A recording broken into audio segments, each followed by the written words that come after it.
Hi there, I'm Lucas, and today we talk about lenses, and at the first point we're gonna start with some history. So I guess everybody of you knows the German company Carl Zeiss, or as we call them, Carl Zeiss. So after the Second World War, the Russians thought it would be a good idea to take some of the building plans from the Carl Zeiss lenses with them to Russia and build some lenses after that design. The plans were the plans from the Carl Zeiss Biota series and built some lenses after this design. I think the really best known lens of these is the Helios 44-2, which is an 85mm f2 lens, and maybe the second best known is the Helios 40-2. This lens is an 85mm f1.5 lens, which is very well known for its very uncommon and very strange and swirly bokeh. It's a remake of the Carl Zeiss Biota 75mm f1.5. So now the Russians are very practical people, so they don't like to build things for only one single purpose. And that's why the Russians came up with this little device.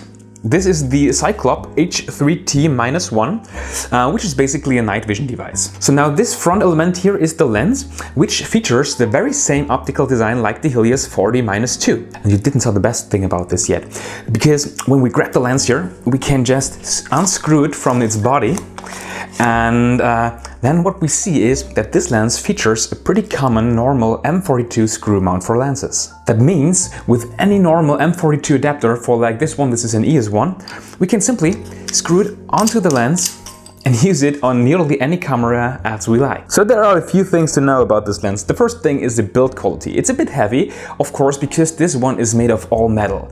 And maybe you know this from other reviews when people tell you this thing or that thing is built like a tank, but this thing really is somewhat a tank.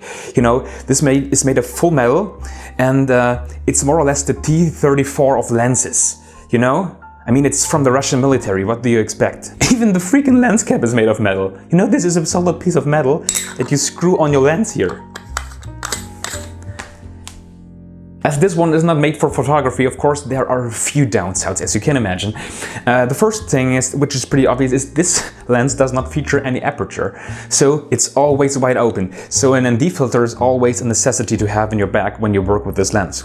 The second thing is that it does not have any kind of multi-coating. So you don't have coatings, so it's a bit flary. Of course, you get many lens flares and you get a quite soft image from it. However, what you still get with this lens is the amazing and unique bokeh that both the Biota and also the Helios feature, and what we love them for. Another cool thing, I didn't even pay 100 euros for this.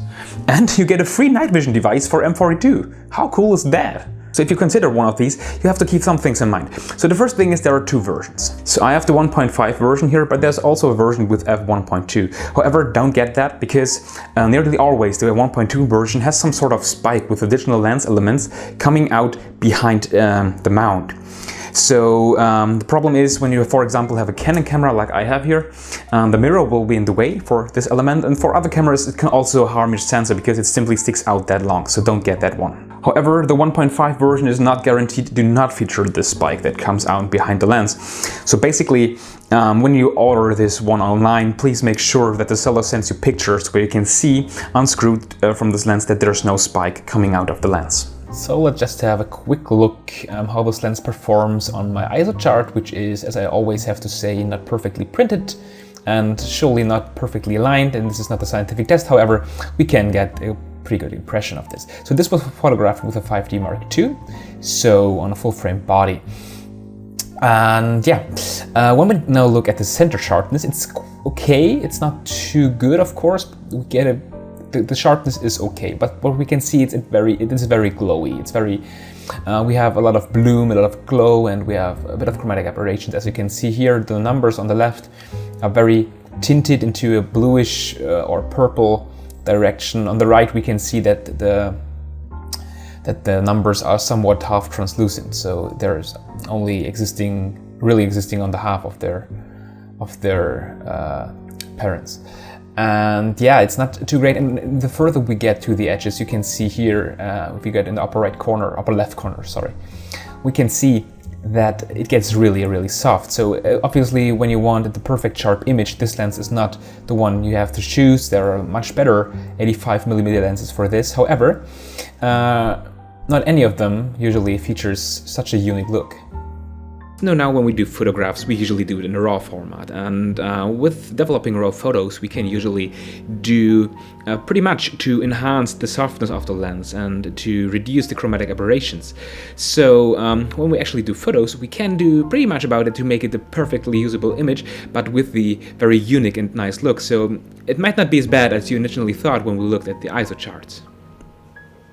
So this lens was clearly not made for photography, however we can grandly use it for this. So it's not the perfect lens, the sharpest lens, but we get an effect that only 2 other lenses in the world are able to offer us. And personally I would not recommend it for videography because you have a throw of 360 degrees of this on this lens, and you have a pretty hard breathing, the lens comes pretty far out while you focus, so it's not perfect videography. Personally, I find the bokeh actually a bit distracting for video.